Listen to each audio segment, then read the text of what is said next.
The wine glass shattered against my cheek before I even saw it coming. Cold, sticky liquid dripped down my face, mixing with the shock that froze me in place. My mother stood across the dining table, chest heaving, mascara already smudging from angry tears. My father sat beside her, stone-faced, a stack of legal documents spread between us like a death sentence. $300,000, Vanessa, my mother hissed. You owe us $300,000, and you're going to pay every cent. I touched my face, felt the sting where the glass had struck, and tasted copper mixed with Merlot. But I didn't cry. Not yet. Because somewhere in the back of my mind, through the ringing in my ears and the trembling in my hands, I heard my grandfather's voice from years ago. When people show you who they really are, believe them the first time. This was that moment. And my name is Vanessa Brooks, and this is the story of how one dinner destroyed my family and saved my life. Preparing and narrating this story took us a lot of time, so if you are enjoying it, subscribe to our channel. It means a lot to us. Now, back to the story. I should have known something was wrong the moment I pulled into my parents' driveway that Sunday evening. Their house sat on Maple Ridge Drive in one of those pristine Connecticut suburbs where every lawn looked like it had been measured with a ruler and every mailbox gleamed with fresh paint. My mother, Patricia Brooks, prided herself on appearances. The house, the garden, the perfectly coordinated holiday wreaths, everything was a performance. But that night, the porch light was off. The curtains were drawn. And when I knocked, my father, Richard, opened the door with an expression I'd never seen before. Not anger, not disappointment. Calculation. "Come in," he said flatly. No hug, no smile. Just a gesture toward the dining room. I stepped inside, still wearing my scrubs from my shift at the pediatric clinic where I worked as a nurse. I'd been on my feet for 12 hours, hadn't eaten since breakfast, and honestly just wanted to grab the Tupperware of leftovers my mom usually saved for me and head home to my tiny studio apartment across town. But the dining room table wasn't set with food. It was covered in papers, spreadsheets, bank statements, printed emails, and at the center of it all, a legal folder with my name typed across the tab. My mother sat at the head of the table, her silk blouse perfectly pressed, her nails freshly manicured. She didn't look at me when I entered. She just stared at the folder like it was evidence in a courtroom. "Sit down, Vanessa," she said, voice clipped. I sat. My stomach twisted into knots. "What's going on?" I asked, trying to keep my voice steady. My father cleared his throat and slid the folder toward me. "We need to talk about your debt." "My debt?" I blinked. "What are you talking about? I don't have any debt except my student loans, and I'm on a payment plan." "Not that debt," my mother interrupted, finally looking at me. Her eyes were cold, rehearsed. "The debt you owe us." I stared at her, then at my father, then back at the folder. Slowly, I opened it. Inside were itemized lists going back years. 23 years, to be exact. Private school tuition, $180,000. College expenses, not covered by scholarships, $62,000. Car insurance, ages 16 to 22, $14,400. Cell phone bills, family plan, $8,200. Medical expenses, braces, dermatologist, ER visit 2015, $22,000. Miscellaneous, clothing, allowances, vacations, $18,000. The total, at the bottom, highlighted in yellow, read $304,600. I couldn't breathe. The numbers blurred in front of me as my brain tried to process what I was seeing. This is the joke, right? I looked up at them, searching for some hint of humor, some sign that this was a twisted prank, but my mother's face was stone. "We've supported you your entire life, Vanessa. We gave you everything, and now that you're an adult and with a career, it's time you paid us back." Paid you back? My voice cracked. You're my parents. Parents don't charge their kids for raising them. Other parents don't invest $300,000 into ungrateful children. We've given you opportunities most people only dream of. You went to Ashford Academy, one of the best private schools in the state. You got into a good college. You have a career because of us. I worked for that career, I shot back, heat rising in my chest. I studied every night. I worked part-time jobs all through college. I took out loans, which we co-signed. My mother snapped. Do you know the risk we took on for you? The sacrifices we made? Sacrifices. The word hung in the air like poison. I thought about the vacations they took to Europe every summer while I stayed home with my grandmother. I thought about the new cars they bought themselves every 3 years. I thought about the country club memberships, the designer handbags, the remodeled kitchen they just had to have last year. You're serious, I whispered. You actually expect me to pay you back for being my parents? We expect you to honor your obligations, my father said, tapping the folder. We've consulted with our lawyer. This is legally sound. You're 29 years old, Vanessa. You make a decent salary. You can set up a payment plan. I laughed, not because it was funny, but because the absurdity of it all hit me like a freight train. A payment plan? I make $48,000 a year. I live in a 400-square-foot apartment. I eat ramen 3 nights a week. You think I can afford to pay you $300,000? That's your problem to figure out, my mother said coolly. We've been more than patient, but we're not getting any younger, and we need to secure our retirement. Your retirement? I stood up, the chair scraping loudly against the hardwood floor. You both have pensions. You own this house outright. You have savings. And we want more, my mother said simply. We deserve more. After everything we've done for you, this is the least you can do. That's when I noticed the wine bottle on the sideboard, half empty. My mother's glass, smudged with lipstick, sat beside the legal folder. I'm not paying you, I said, voice shaking. This is insane. You can't just... My mother stood abruptly, grabbing her wine glass. You ungrateful, selfish little... And then she threw it. The glass hit me square in the face, the liquid splashing across my cheek, my neck, soaking into my scrubs. The glass itself bounced off and shattered on the floor, shards scattering across the Persian rug. I stood there, stunned, dripping, unable to move. My father didn't flinch. He just sighed, like I'd inconvenienced him. Clean yourself up, my mother said icily, and when you're ready to be reasonable, we can talk about a payment schedule. I looked at them both, these people who were supposed to love me, protect me, and all I saw were strangers wearing my parents' faces. I grabbed my bag, turned, and walked out the door. I didn't run, I didn't cry, I just left. Wine dripping onto the porch, glass crunching under my shoes. And as I sat in my car in their perfect driveway, hands shaking on the steering wheel, I realized something. This wasn't about money. It never was. This was about control. This was about keeping me small, keeping me obligated, keeping me theirs. But I wasn't theirs anymore, and I was about to prove it. Before we jump back in, tell us where you're tuning in from, and if this story touches you, make sure you're subscribed, because tomorrow I've saved something extra special for you. I drove for 20 minutes before I realized I had no idea where I was going. My hands gripped the steering wheel so tight my knuckles had gone white, and the smell of wine clung to my hair, my clothes, my skin. I pulled into a gas station parking lot, killed the engine, and just sat there in the fluorescent glow of the overhead lights. My phone buzzed. A text from my mother. You have 48 hours to reconsider. After that, we're moving forward with legal action. Don't test us. I stared at the screen until it went dark. Then I locked my phone and threw it into the passenger seat. Legal action. They were actually going to sue me, their own daughter, for being born, for existing, for having the audacity to need things as a child. A sob caught in my throat, but I swallowed it down. I wasn't going to cry in a gas station parking lot at 9:30 on a Sunday night. I wasn't going to give them that. Instead, I pulled out my phone again and opened my contacts.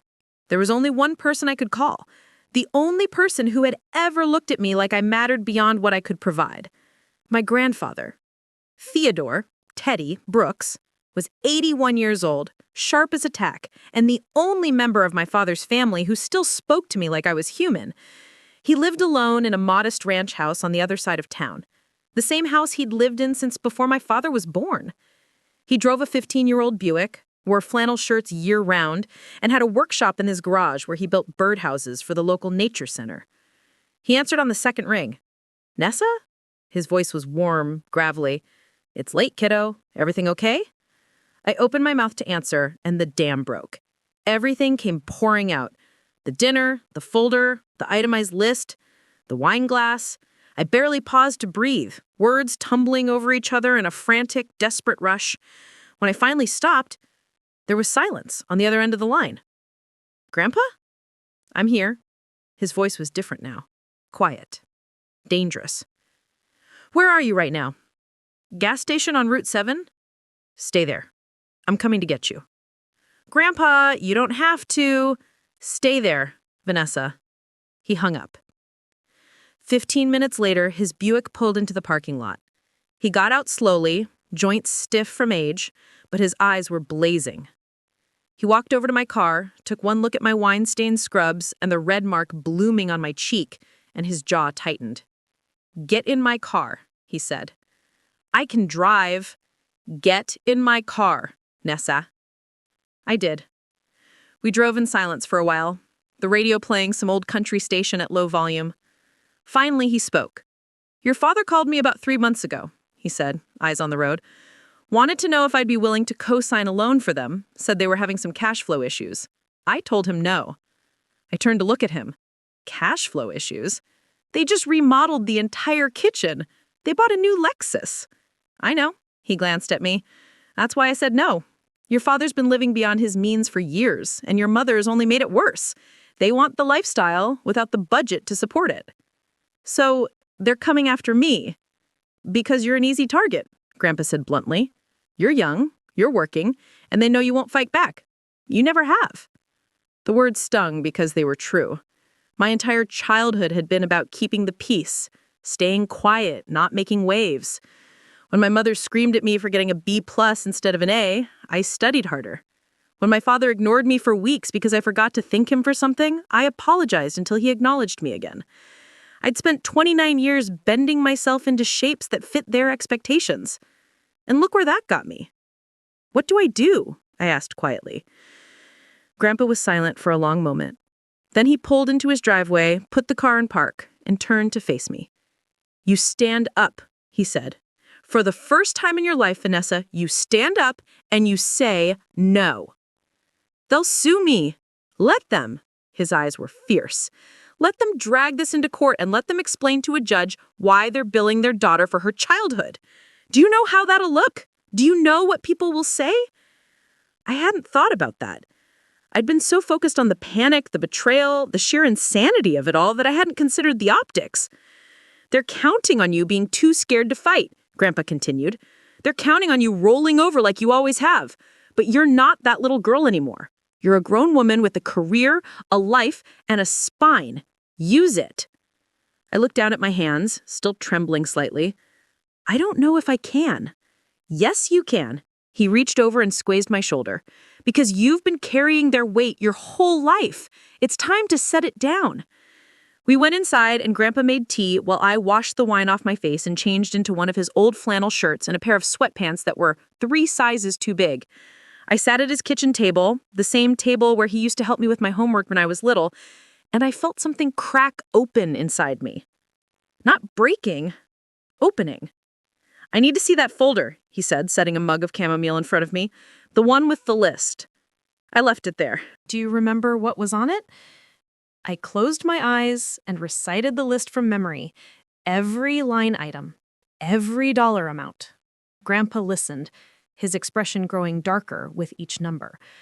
When I finished, he stood up and walked to his study. He came back with a yellow legal pad and started writing. "What are you doing?"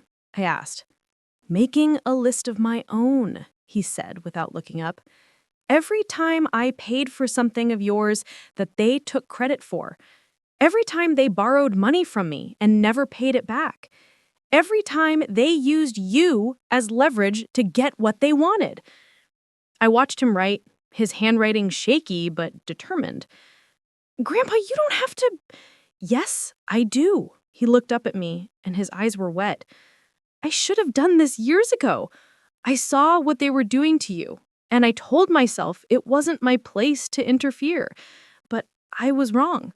I let them break you down, piece by piece, and I did nothing. You didn't break me, I said softly.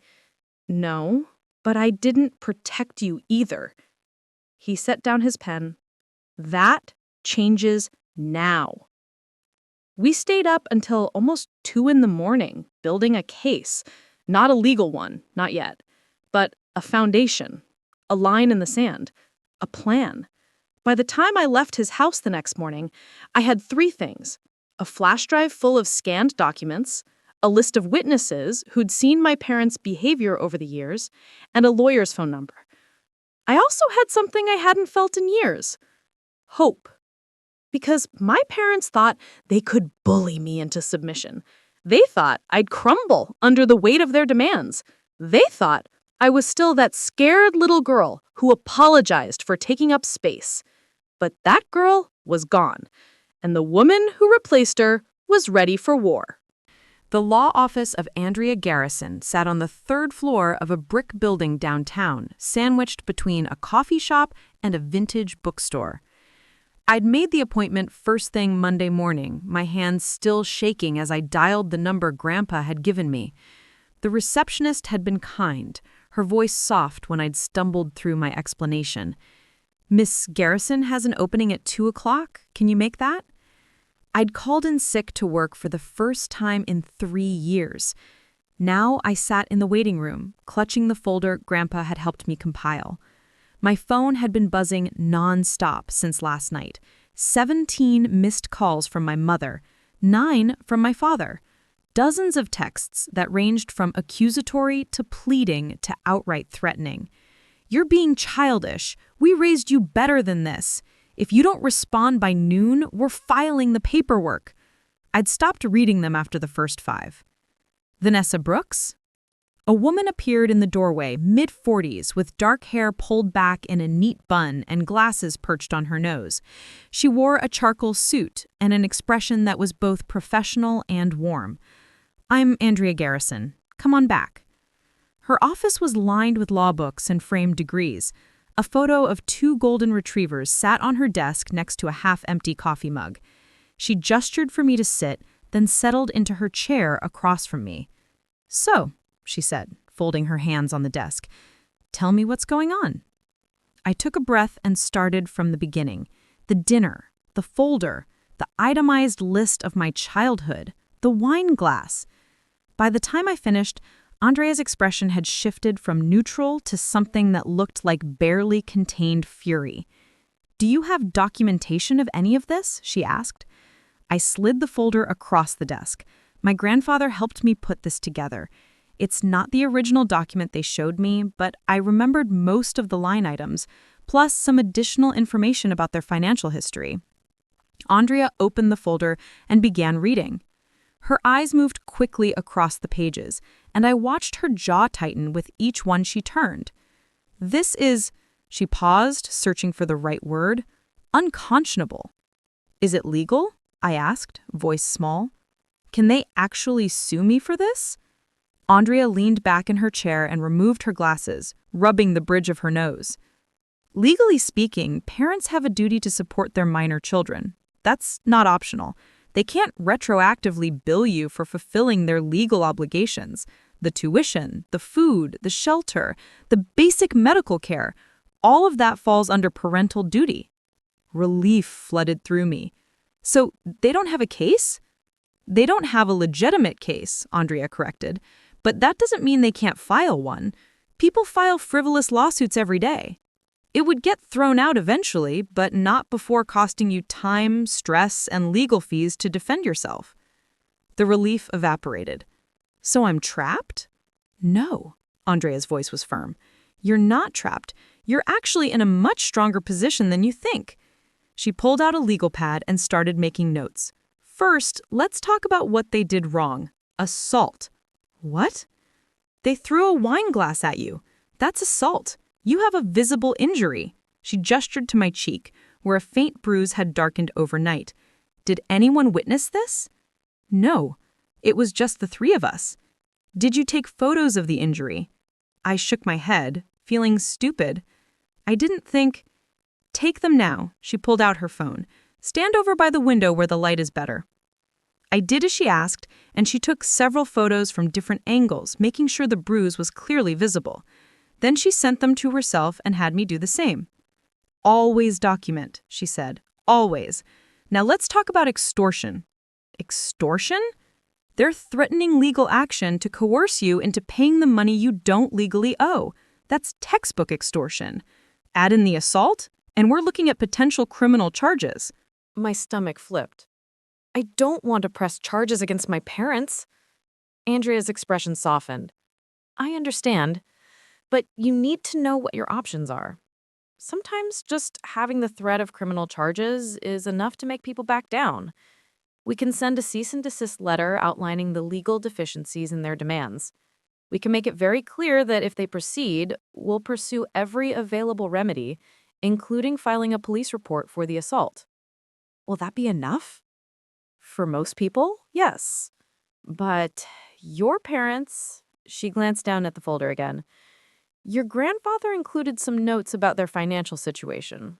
Multiple refinances on the house, maxed out credit cards, a pattern of living beyond their means. People who are desperate don't always think rationally. So what do I do? Andrea was quiet for a moment. Then she leaned forward. I'm going to ask you something, and I want you to be honest. What do you want out of this situation? Best case scenario. I hadn't let myself think about that. I'd been so focused on survival, on defense, that I hadn't considered what winning actually looked like. I want them to leave me alone, I said finally. I want them to understand that they can't control me anymore. And I hesitated. I want them to know that what they did was wrong. Andrea nodded slowly. Okay, here's what I recommend. We send a formal cease and desist letter. We outline the legal deficiencies in their claim. We reference the assault and make it clear that further harassment will result in a protective order and potential criminal charges. And then we wait. Wait for what? For them to either back down or escalate. If they back down, you get your piece. If they escalate, we bury them. She said it matter-of-factly, like she was describing the weather. I've handled cases like this before. Family exploitation, financial abuse. The ones who are bluffing fold immediately. The ones who aren't, well, we make sure they regret it. Something fierce sparked in my chest. How much is this going to cost me? Andrea pulled out a contract. My retainer is $2,000. After that, it's $200 an hour. But here's the thing, Vanessa. If they file a frivolous lawsuit and we get it dismissed, we can petition the court to award attorney's fees, meaning they'd have to pay for your legal defense. Really? Really? It's a penalty for wasting the court's time. She slid the contract across the desk. I can't promise this will be easy. Family law cases, especially ones this messy, tend to get ugly. But I can promise that you won't face this alone. I looked down at the contract. $2,000 was most of my savings. It was my emergency fund, the cushion I'd built up over years of careful budgeting. But this was an emergency. I pulled out my checkbook. By the time I left Andrea's office an hour later, I had a lawyer, a plan, and a cease and desist letter that would be delivered to my parents by certified mail within 24 hours. I also had homework. Compile every text message, email, and voicemail from my parents, document every interaction, build a timeline. I sat in my car in the parking garage, staring at my phone. The missed calls had climbed to 23, the texts to 42. Then a new message came through, this one from my father. Your mother is very upset. You've always been dramatic, but this is too far. Call us tonight so we can settle this like adults. I almost laughed. Settle this like adults. As if I was the one being unreasonable. As if I was the one who'd thrown a glass and demanded $300,000. Instead of responding, I forwarded the message to Andrea. Her reply came within minutes. Perfect. Keep them coming. I drove home to my tiny apartment, the one my parents had always criticized for being too small, too shabby, too far from their neighborhood. I walked inside, locked the door behind me, and for the first time in 48 hours, I felt like I could breathe. My phone buzzed again, another text from my mother. I turned it off. Then I opened my laptop and started documenting everything, exactly as Andrea had instructed. Every memory, every incident, every moment when I had felt small or worthless or obligated. The time my mother told me I was too fat for my prom dress. The time my father forgot my college graduation. The time they borrowed $5,000 from me for emergency car repairs and then posted vacation photos from Cabo 2 weeks later. I wrote until my fingers ached and my eyes burned. Because Andrea was right. If they wanted a war, I'd give them one. And this time, I wasn't fighting alone. The cease and desist letter was delivered on Wednesday at 10:47 a.m. I know the exact time because my mother called me at 10:52, screaming so loudly I had to hold the phone away from my ear. I was at work, standing in the break room, microwaving leftover pasta, when my phone lit up with her name. Against my better judgment and Andrea's explicit instructions not to engage, I answered. You sent us a legal threat? Her voice was shrill, cracking at the edges. You actually hired a lawyer to threaten your own parents? I stirred my pasta slowly, watching the steam rise. I hired a lawyer to protect myself from people who assaulted me and tried to extort money I don't owe. Extort? Extort? She was shrieking now. We gave you everything. We sacrificed our lives for you. And this is how you repay us? With lawyers and accusations? You threw a wine glass at my face, Mom. Silence. Brief. Sharp. Then, I was upset. You were being disrespectful. I was being disrespectful, I repeated slowly, by refusing to pay you $300,000 for raising me? It's not about the money, she snapped, and I almost laughed, because it was so obviously about the money. It's about appreciation. It's about recognizing what we've done for you. I do recognize it, I said quietly. I recognize that you're trying to cash in on something that was never for sale. And I recognize that you don't see me as your daughter. You see me as an investment that didn't pay dividends. How dare you? I hung up. My hands were shaking, but not from fear this time, from adrenaline, from the shocking electric sensation of saying no and meaning it. The phone rang again immediately. I declined the call. It rang again. Declined. Again. Declined. Then the text started. Your father is having chest pains because of the stress you're causing. I hope you're proud of yourself. We're your parents. You owe us respect. Everyone is going to know what kind of daughter you really are. That last one made me pause. Everyone is going to know. It sounded less like a statement and more like a threat. I forwarded all the messages to Andrea and went back to work. By Friday, I understood exactly what my mother had meant. It started with my aunt, my mother's sister, Helen, who lived 2 towns over and hosted the family Christmas every year. She called while I was grocery shopping, her voice dripping with false concern. Vanessa, honey, I just want you to know that we're all very worried about you. I stopped in the middle of the cereal aisle. Worried about me? Well, yes. Your mother said you've been acting erratic, that you stormed out of dinner, ignored their calls for days, and then threatened them with legal action. She's concerned you might be having some kind of breakdown. Heat flooded my face. Aunt Helen, did she tell you why I left dinner? She said you got upset over a simple conversation about finances. Did she tell you they tried to bill me $300,000 for my childhood? Did she mention she threw a wine glass at my head? Pause. Vanessa, I'm sure that's not what actually happened. Your mother would never. She did. My voice was steel. She has a lawyer's letter confirming it. If you don't believe me, ask to see the documentation. Another pause. Longer this time. I think you need to consider how this looks, honey. Going after your own parents like this? People are going to talk. Let them talk. It's just families work things out privately. They don't air their problems in public or involve lawyers. It's tacky. Tacky. My mother had trained her flying monkeys well. Thanks for your concern, Aunt Helen. I ended the call before she could respond.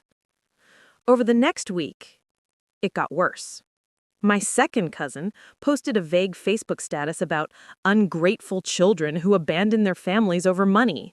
A woman from my mother's book club stopped me at the pharmacy to tell me she was praying for me. My father's golfing buddy sent me a LinkedIn message suggesting I seek therapy for family estrangement issues. My mother had launched a full-scale PR campaign, painting herself as the wounded parent and me as the unstable, greedy daughter who turned on them without cause. What she didn't know was that I'd started my own documentation. Every time someone contacted me with a version of events that didn't match reality, I took screenshots. Every time someone repeated my mother's narrative, I noted the date, time, and their name. Andrea had told me that in cases like this, showing a pattern of harassment and defamation could be crucial. But the worst came on a Tuesday night. I was leaving the hospital after my shift when I saw my younger cousin, Emily, standing by my car. She was 19, a sophomore at community college, and one of the few family members I'd actually liked. We'd been close when she was younger. I had helped her with homework, taught her to drive, listened when she complained about her own overbearing mother. Emma? I approached cautiously. What are you doing here? She looked up, and her eyes were red. Is it true? Is what true? What Aunt Patricia is saying. That you're suing them, that you're trying to take their house. My stomach dropped. What? She's telling everyone you're not just refusing to pay them back, but that you're actually trying to sue them for, I don't even know what, something about emotional damages. She's saying they might lose everything because of you. I felt dizzy. Emily, that's not what's happening, at all. They tried to make me pay them for raising me. I hired a lawyer to protect myself. I'm not suing anyone. But she showed us the letter from your lawyer. It looked really official and scary. It's a cease and desist letter. It tells them to stop harassing me. That's it. Emily's face crumpled. She's crying all of the time. Uncle Richard looks like he's aged 10 years. Everyone's taking sides, and it's tearing the whole family apart. Can't you just, I don't know, work it out? There it was. The same refrain I'd been hearing my whole life. Can't you just work it out? Can't you just let it go? Can't you just be the bigger person? I tried to work it out, I said quietly. For 29 years, I tried. I bent myself into shapes I didn't recognize to make them happy. And you know what I got for it?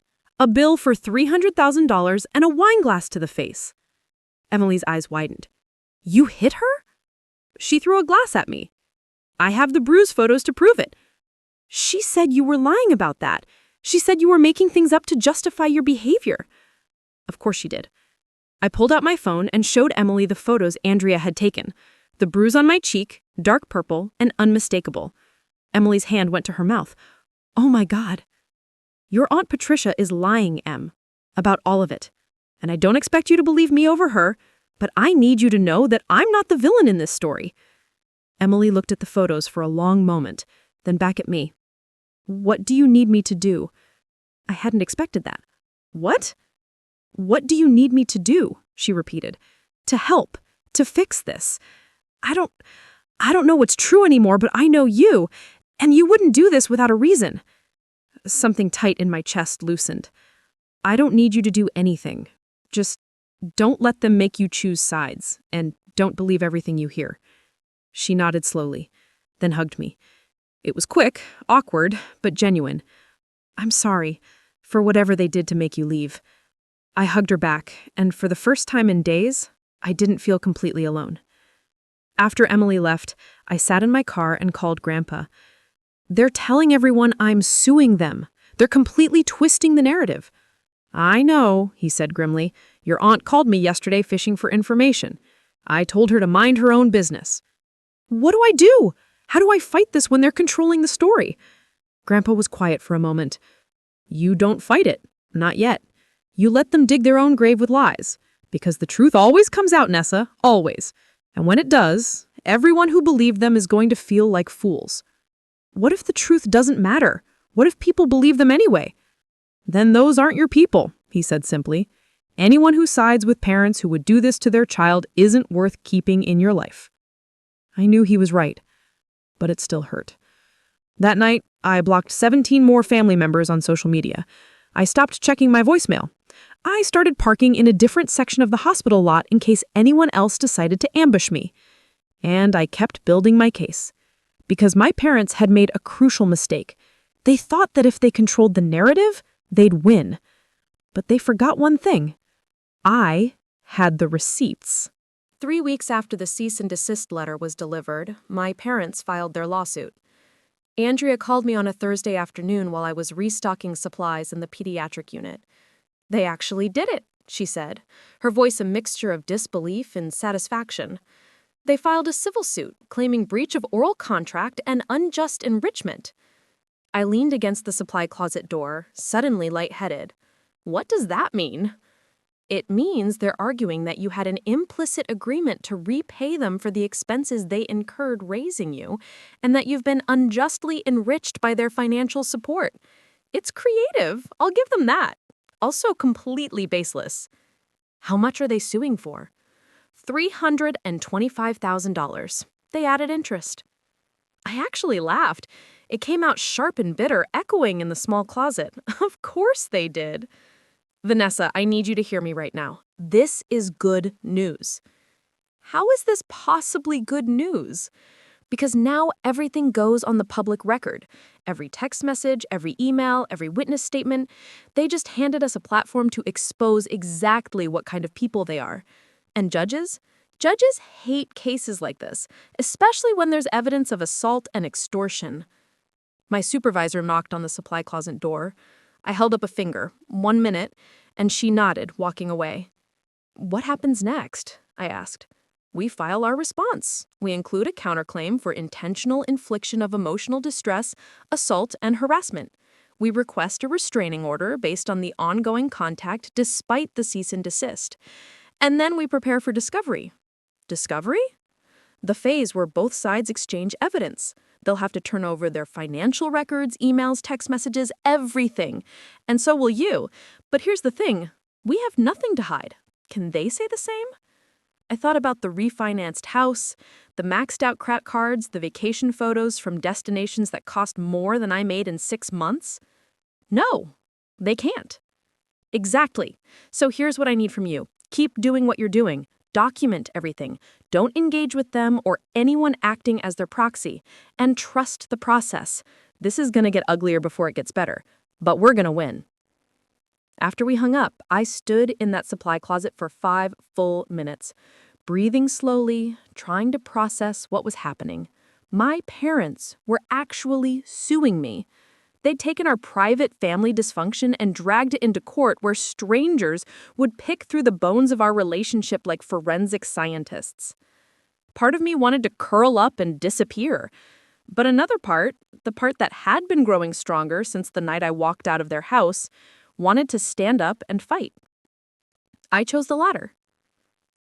That evening, I met Grandpa at his house.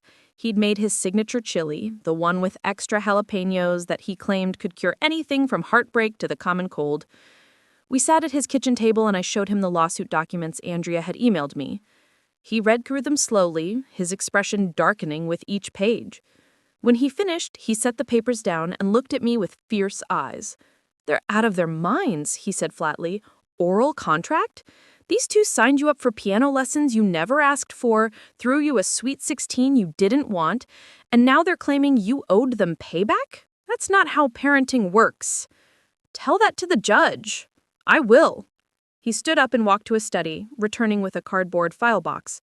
I've been keeping records too. Every birthday card they signed from you but forgot to give.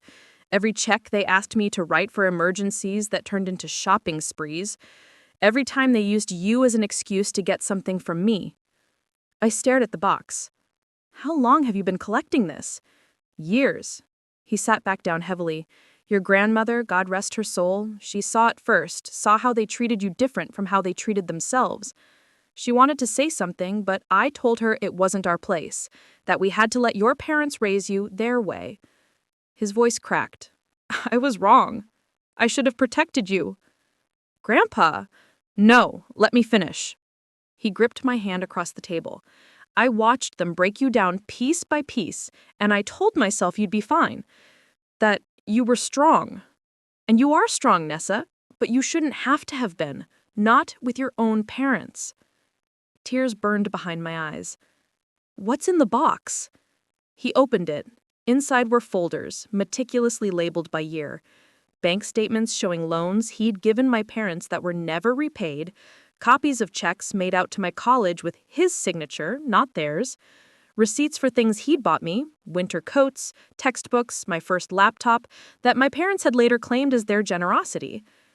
You've been taking credit for your generosity my whole life, I said, staring at a receipt for my high school graduation gift, a laptop that cost $1,500. Because I let them, Grandpa said bitterly. I thought it didn't matter who got the credit as long as you got what you needed. But it did matter.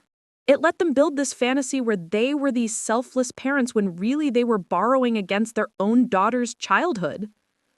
My phone buzzed, a text from an unknown number. You're really going through with this? Destroying your family over money? Mom is on antidepressants because of you. Dad can barely sleep, but sure, play the victim. I showed it to Grandpa. He took my phone and blocked the number without hesitation. Your brother, he guessed? Probably. He's been radio silent since this started, but Mom's clearly activated him. They're scared, Grandpa said. That's why they're escalating. They thought the lawsuit would make you back down. Instead, you lawyered up harder. Now they're panicking. Another text, different number. People are asking questions at church. Mom had to leave service early because she was crying. Is this what you wanted? And another. You've always been selfish, but this is next level. Family is supposed to forgive. I looked at Grandpa. They're coordinating this. Multiple people, multiple numbers, all saying the same things. Flying monkeys, he said, using a term I'd learned from a support group I'd found online for people dealing with narcissistic family members. They send others to do their dirty work so they can claim innocence. Andrea had warned me about this too. Triangulation, she'd called it. Getting third parties involved to apply pressure and make the target feel isolated and crazy. But I wasn't isolated, and I wasn't crazy. I forwarded every message to Andrea, then I did something I should have done weeks ago. I changed my phone number entirely. Gave the new one only to Grandpa, Andrea, my supervisor at work, and 3 close friends who'd proven they weren't feeding information back to my parents. The silence that followed was immediate and profound. No more buzzing at 2 a.m., no more strangers stopping me in public, no more cousin twice removed texting me about family loyalty. Just quiet. For the first time since this nightmare began, I could breathe without waiting for the next attack. That weekend, Andrea filed our response to the lawsuit along with our counterclaims. She also filed for a temporary restraining order, citing the assault, the threatening messages, and the harassment by proxy. They're going to lose their minds when they get served, Andrea said over the phone. Are you prepared for that? I don't know, I admitted, but I'm not backing down. Good, because discovery starts in 2 weeks, and I have a feeling their financial records are going to be very illuminating. She was right. When the bank statements came through during discovery, it was worse than I had imagined. My parents were drowning in debt. Credit cards maxed at $50,000, $60,000. A home equity line of credit bleeding them dry at 9% interest.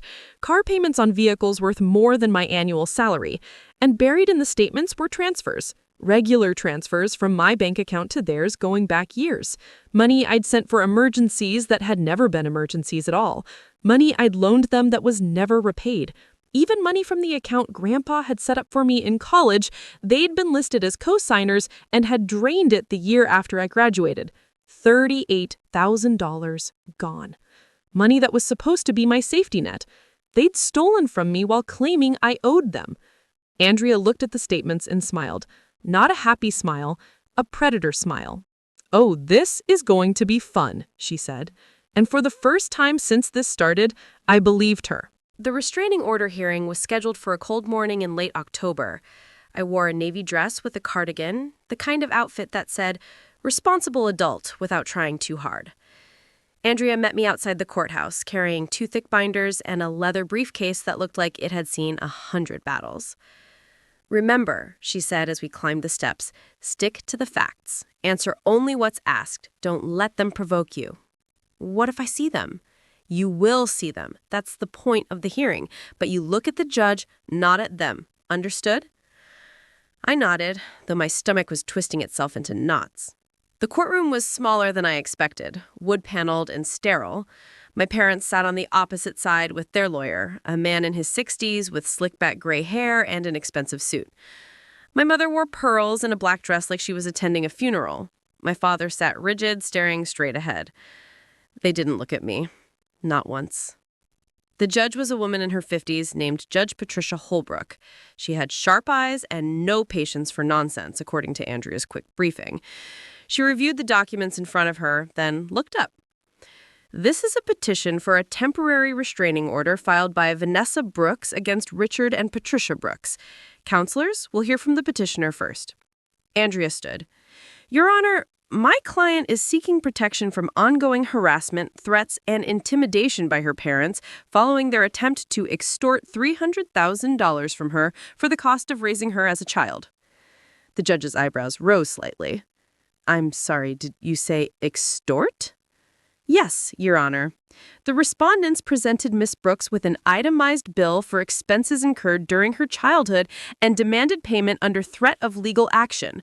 When she refused, her mother physically assaulted her by throwing a wine glass at her face, causing injury. Since then, both respondents and their proxies have engaged in a campaign of harassment through calls, texts, and third-party contacts." My parents' lawyer stood. "Your Honor, this is a gross mischaracterization." "You'll have your turn, Mr. Drummond," Judge Holbrook said coolly. "Miss Garrison, proceed." Andrea walked the judge through everything. The dinner, the folder with the itemized list, the assault, the photographs of my bruised face, the text messages, the cease and desist letter that was ignored, the lawsuit my parents filed despite being told to stop contact. Then she presented Grandpa's financial records. "Your Honor, we've also discovered that the respondents not only demanded reimbursement for child-rearing expenses, but they simultaneously stole $38,000 from a college fund established for Miss Brooks by her grandfather.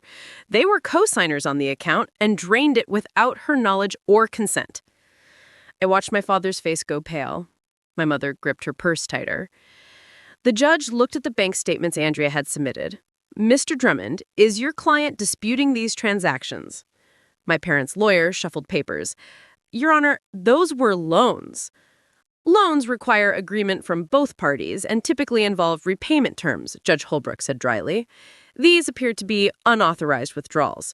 But we're not here to litigate theft today. We're here to determine whether a restraining order is warranted." She turned to my parents' lawyer.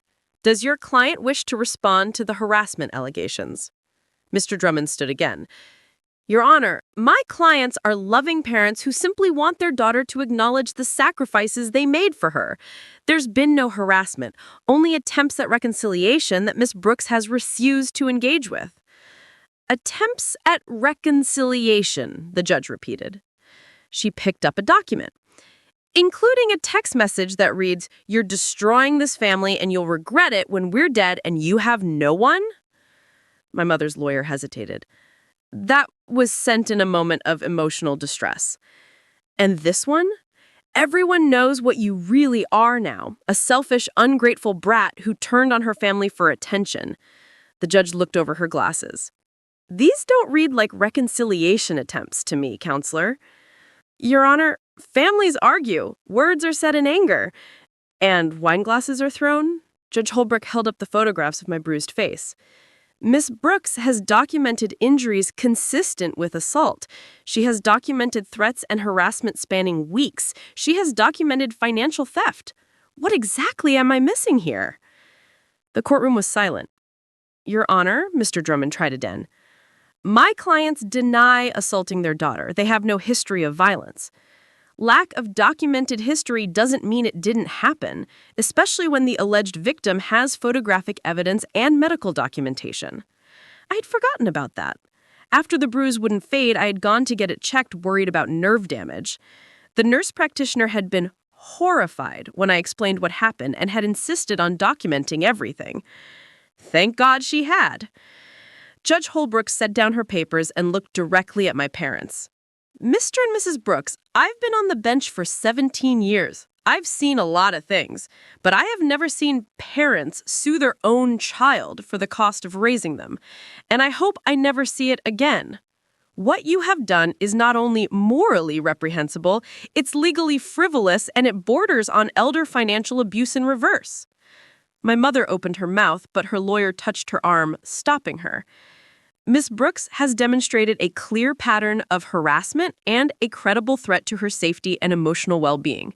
Therefore, I'm granting the temporary restraining order. Mr. and Mrs. Brooks are prohibited from contacting Miss Brooks directly or indirectly through third parties. They must stay at least 500 feet away from her residence and workplace. Violation of this order will result in immediate arrest and criminal charges. The gavel came down. My parents' faces went white. My mother's eyes filled with tears, but they looked more like rage than sadness. My father stared at the table, jaw clenched so tight I could see the muscles jumping. Additionally, Judge Holbrook said, I'm referring the matter of the unauthorized account withdrawals to the district attorney's office for review. If Ms. Brooks wishes to pursue criminal charges for theft, that's her right. Andrea leaned over and whispered, That's a warning shot. She's telling them they could face criminal prosecution if they push this further. We stood as the judge exited. Across the aisle, my mother finally looked at me.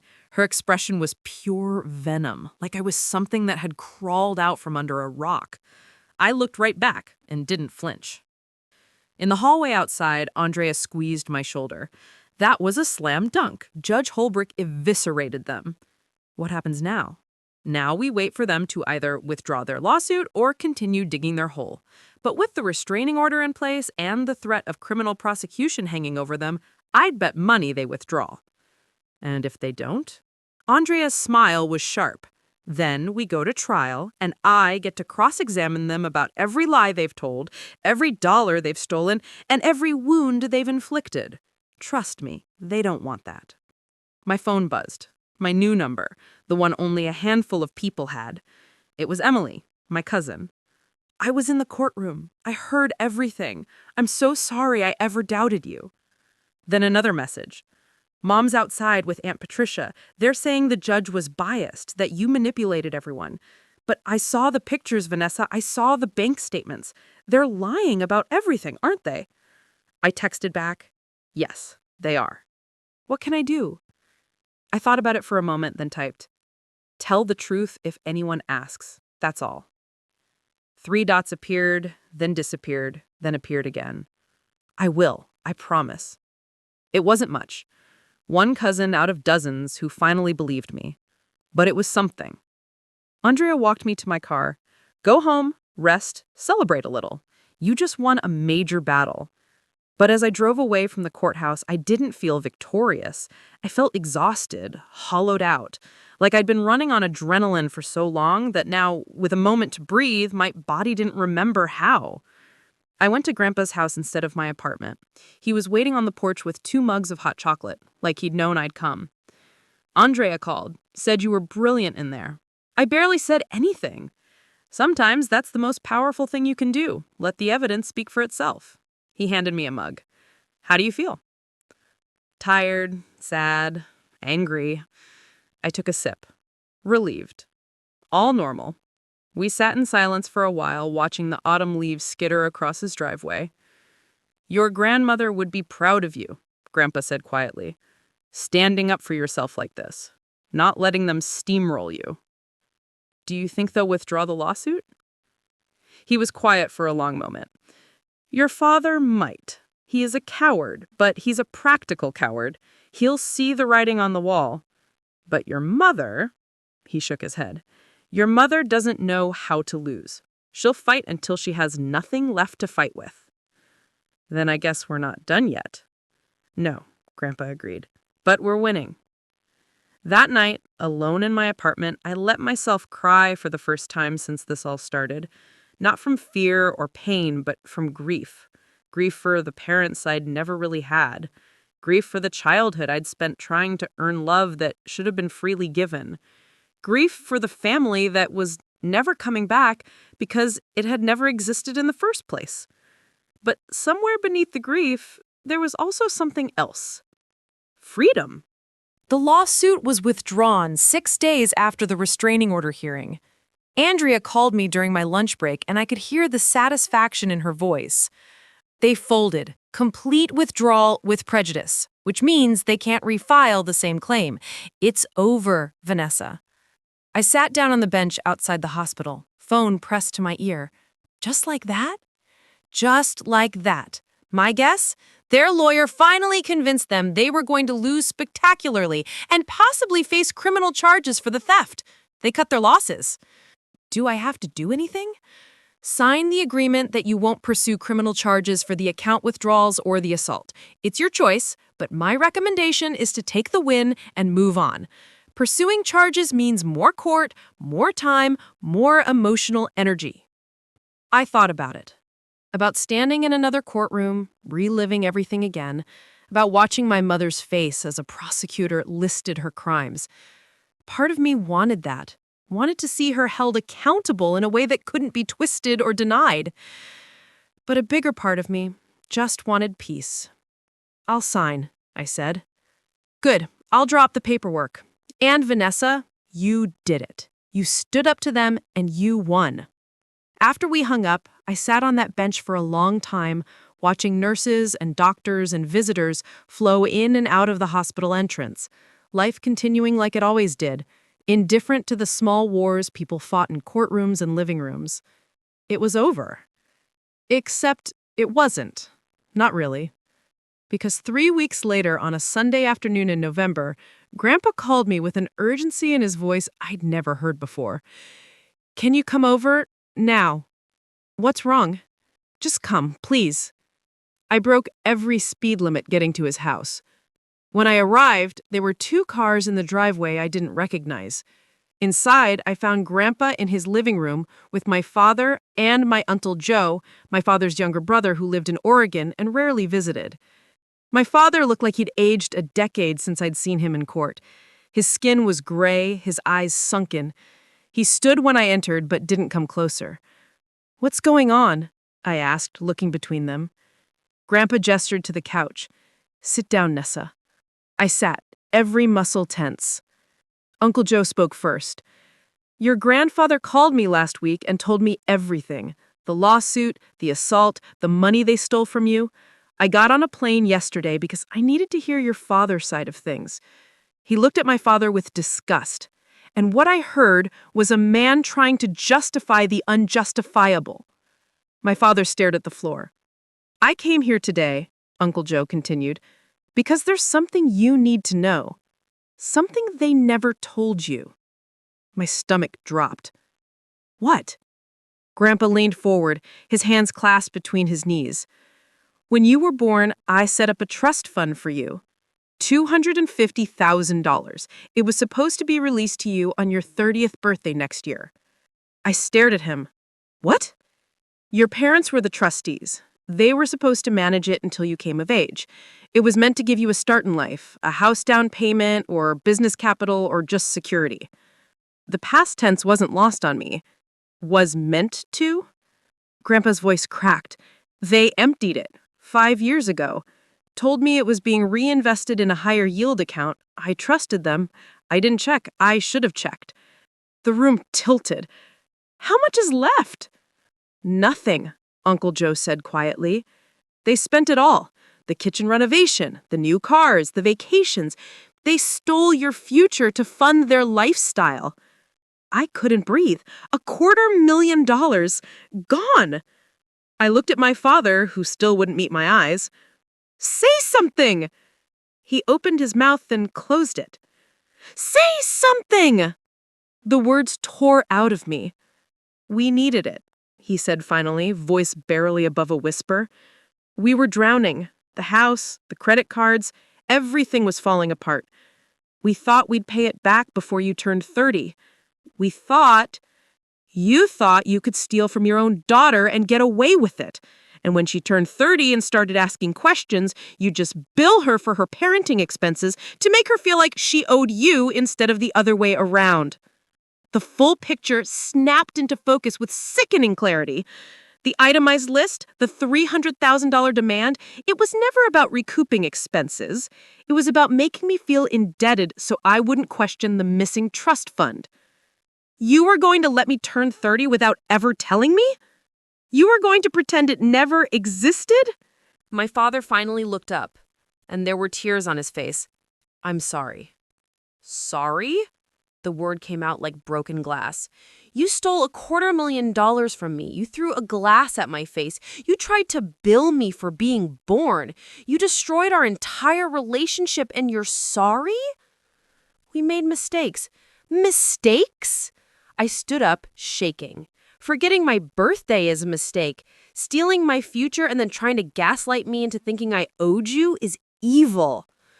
Vanessa, please. No. The word was granted. You don't get to please me. You don't get to ask for understanding or forgiveness or one more chance. You had 29 years of chances and you used every single one to take from me. Grandpa stood, pulling an envelope from his jacket pocket. I've already contacted my lawyer. We're pursuing full legal action for the theft of the trust fund, criminal and civil. Your father and mother are both facing felony charges. My father's face went white. Dad, you can't. I can, and I am, Grandpa said, voice like steel. You stole from my granddaughter. You abused her, manipulated her, and tried to destroy her. I should have done this years ago, that I let my love for you blind me to what you really are. That ends today. Uncle Joe pulled out his phone. I've already spoken to 3 family members who witnessed various incidents over the years. They're willing to testify. Your mother's sister is one of them, by the way. She remembered the wine glass incident because she helped clean it up, and your mother laughed about it. My father collapsed back into his chair, head in his hands. I looked at Grandpa. What happens now? Now we take back what they stole from you. The DA is already building a case. With the evidence we have, the bank records, the testimony, the documented lies, they're looking at serious prison time. And Mom? She's named in the charges too. They did this together. Part of me wanted to feel triumphant, but mostly I just felt empty, hollow, like someone had scooped out everything inside me and left only echoes. I need to go, I said quietly. Grandpa walked me to the door. I'm sorry you had to find out this way. I wanted to tell you sooner, but I needed proof first. I needed Uncle Joe here as a witness. It's okay. I hugged him tight. Thank you for fighting for me. Always, sweetheart, always. I drove home in a daze. When I got to my apartment, I sat on the couch in the dark and finally let everything wash over me. The betrayal, the theft, the years of manipulation, all of it. But underneath the pain, there was something else growing, something fierce and bright and unbreakable. I pulled out my laptop and opened a blank document. And I started writing. Not for a lawsuit or a court case, just for me. My story, in my own words. Every moment I'd been made to feel small. Every time I'd apologized for taking up space. Every sacrifice I'd made for people who saw me as a resource to be drained. I wrote until my fingers ached and the sun came up. When I finally stopped, I had 40 pages. Raw, honest, painful, beautiful. I titled it The Breaking Point, How I Learned to Walk Away. 3 months later, the story was published on a platform for survivors of family abuse. It went viral within days. Thousands of comments from people who'd experienced similar betrayals. Hundreds of emails thanking me for putting words to their pain. My parents were indicted on felony theft charges. They pled guilty in exchange for reduced sentences, 2 years probation, full restitution of the trust fund with interest, and mandatory counseling. I didn't attend the sentencing. Andrea went on my behalf. The money came back to me in installments. Every cent of the trust fund, plus the $38,000 they'd stolen from my college account, plus interest. It was more than enough for a down payment on a small house with a garden and a porch swing. Grandpa helped me move in. We planted tomatoes in the backyard and hung bird feeders from the oak tree. Emily came to visit, bringing her new boyfriend and a housewarming gift. We sat on the porch and talked about everything except my parents. "Do you miss them?" she asked eventually. I thought about it. Really thought about it. I miss who I thought they were. But those people never existed, so no, I don't miss them. I miss the fantasy. That's fair. I never heard from my parents again. Not an apology, not an explanation, just silence. And I was okay with that. Because I'd learned something crucial through all of this. Some relationships aren't meant to be saved. Some people won't change no matter how many chances you give them. And walking away isn't giving up, it's choosing yourself. My name is Vanessa Brooks. My parents threw wine at me and tried to force me to pay $300,000 for being their daughter. And my grandfather shattered their lies and gave me back my life. I'm not invisible anymore. I'm not quiet. I'm not small. I'm free. And that's worth more than any trust fund could ever be. Up next, you've got 2 more standout stories right on your screen. If this one hits the mark, you won't want to pass these up. Just click and check them out. And don't forget to like, subscribe, and turn on the notification bell so you don't miss any upload from us.